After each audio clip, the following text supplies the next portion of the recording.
ప్రియులారా, ప్రభువుకు స్తోత్రం. ఈ మార్చి నెల 10వ తేదీ ప్రభు యొక్క కృప చేత మనం ఒకరిని ఒకరం కలుసుకుంటున్నాం. దేవునికి స్తోత్రం. జీసస్ మీట్స్ సోషల్ మీడియాలో ఇంత మట్టుకు దేవుని కృప తోడుగా ఉంది. యూట్యూబ్ మరియు ఫేస్బుక్ ద్వారా ఈ సందేశములను ప్రార్థన పూర్వకముగా పంచుకుంటున్నాం. విశ్వసించువానికి సమస్తము సాధ్యం కదా. అదే ఈరోజు ప్రభువిచ్చే సత్యము కూడా. కనుక మీరు ఆశ్చర్యమైన కార్యములు ఎదురు చూడండి. మార్చి నెలలో అద్భుతములు ఎదురు చూడండి. ఎదురు చూస్తున్నాను యేసయ్యా అని చెబుతూ ఉండండి. చదవండి మార్కు సువార్త 9:23. విశ్వసించువానికి సమస్తము సాధ్యం. విశ్వాసమే రావడం లేదు బ్రదర్. కొన్నిసార్లు బాగా విశ్వాసంతో ప్రార్థిస్తున్నాను, కానీ కార్యములు చెవిలో వినిన వెంటనే దిగులు, భయము ఒకలాగైపోతుంది. అందువల్ల విశ్వాసమే లేకుండా పోతుంది. కొన్ని సందర్భాలలో విశ్వాసముంది, అవిశ్వాసముంది, రెండు కూడి నన్ను అలాగే నలుపుతున్నాయి, నన్ను పిప్పి చేస్తున్నట్లుగా. ప్రియులారా, సోలిపోకండి. మీ విశ్వాసమును, మీ నిరీక్షణను ప్రభువు మీద ఉంచడం ప్రభువుకు తెలుసు.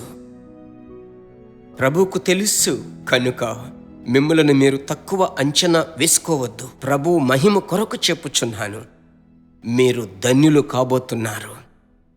ఈరోజు ప్రభు చెప్పే మాట ఏమిటంటే, నమ్మువానికి సమస్తము సాధ్యమే.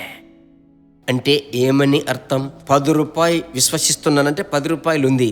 10 కోట్ల కొరకు విశ్వసిస్తున్నానంటే 10 కోట్లు దొరుకుతాయి. అలాగైతే ఇప్పుడే 10 కోట్ల కొరకు ప్రార్థిస్తానంటే ఈరోజు 10 కోట్లు ఉంటేనే ఈ కార్యము జరుగుతుంది అన్న సందర్భమా దొరుకుతుంది? లేదు. ఊరికే ఏదో 2 లక్షలుంటే ఇప్పటికి చాలు అన్నట్లయితే 10 కోట్లకు ఆశపడకూడదు. నేను చెప్పేది అర్థమవుతుందా? ఉద్రేకంగా మీరు దేవుణ్ణి వెతకకూడదు, మనసారా వెతకాలి. ఈరోజు నేను విశ్వసిస్తున్నాను, 3 పూటల ఆహారము దొరుకుతుంది, మంచి ఆరోగ్యమునిస్తాడు, నా బిడ్డలు యెహోవా చేత బోధింపబడుదురు, నా ఇంటిలో ఎల్లప్పుడూ సమాధానం ఉంటుంది, నా విమోచకుడు సజీవుడు, ఆయన నడిపిస్తాడు అని నేను విశ్వసిస్తున్నాను. ఇలాగూ చెప్పగా ఆశ్చర్యమైన కార్యములు మీరు చూడబోతున్నారు.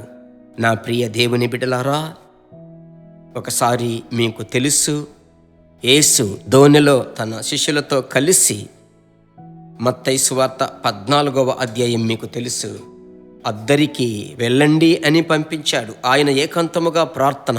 ఈలోపు నడి సముద్రములో ఆ దోణె అలల చేత కొట్టబడి 4వ జామున నడి సముద్రంలో నడిచి వచ్చాడు. యేసు నడిచేది చూడగానే భయముతో కలవరపడ్డారు. అందుకు యేసు అన్నాడు, నేనే, భయపడకుడి. వెంటనే పేతురుకు విశ్వాసం వచ్చింది. యేసయ్య కాళ్ళను చూస్తున్నాడు. అయ్యో, గలిలయ సముద్ర తీరము కదా, ఈ కాళ్ళు గలిలయ సముద్ర తీరమున కదా నడిచాయి, ఇప్పుడు నీళ్ల మీద నడుస్తున్నాయే. యేసు చెప్పిన మాటలు గుర్తొచ్చాయి. నా యందు విశ్వాసముంచువాడు నేను చేసిన కార్యముల కంటే గొప్పవి చేస్తాడని చెప్పాడు. నేను నడుస్తా. ఎస్, నువ్వు రా. అతడు దోణి దిగి అడుగు వేశాడు. అతనికి ఎలాంటి బాధ లేదు. మరుక్షణములోనే అయ్యో, మునిగిపోతున్నాను. విషయమేమిటి? దోణిలో ఉన్నప్పుడు ఆ యొక్క సముద్ర పరిస్థితులు, అల్లకొల్లాలం, భయంకరమైన కలవరము అతను చూడలేదు, పట్టించుకోలేదు, అతడు లెక్క చేయలేదు. అతని కన్నులన్నీ యేసయ్య కాళ్ళను చూస్తూ అలాగు. అయితే అనుభవపూర్వకముగా కళ్ళములోనికి దిగిన వెంటనే అతని కంటి చూపు యేసయ్య ఎద్ద నుంచి తొలగి ఆ పరిస్థితులను, అయ్యో ఇంకా లోతుగా ఉంటుందోమో అని తలంచుకున్న వెంటనే మునిగిపోయాడు. ఇదే క్రైస్తవ జీవితం. తరచు నేను చెప్తాను కదా, ఆ యుద్ధ రంగములో దిగితేనే దేవుని యొక్క శక్తి వెల్లడవుతుంది. సోలిపోవద్దు. ఆమేన్. విశ్వసించువానికి సమస్తము సాధ్యమే. ఎటువంటి పరిస్థితి అయినా మీరు సోలిపోవద్దు. యేసయ్య మునిగిపో అని చెప్పాడా పేతురును? లేదు, చెయ్యి పట్టుకొని లేవనెత్తాడు. విశ్వాసంలో కృంగిపోయారా? పరిస్థితులను చూసి అపవిత్రమైన జీవితంలో మునిగిపోయారా? చింతలోనే మునిగిపోయారా?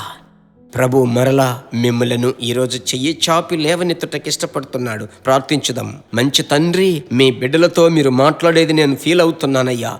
ధైర్యపరచండి, బలపరచండి. ఏ విషయములలో మునిగిపోయారో మీ బిడ్డలు మరలా లేచుదురుగాక, బిడ్డలు లేచుదురుగాక, మనమ సంతతి లేచుదురుగాక. ప్రభువా, వీరిని బట్టి కుటుంబమంతా లేవబడాలి. యేసునామములో ప్రార్థిస్తున్నాను తండ్రి, ఆమెన్.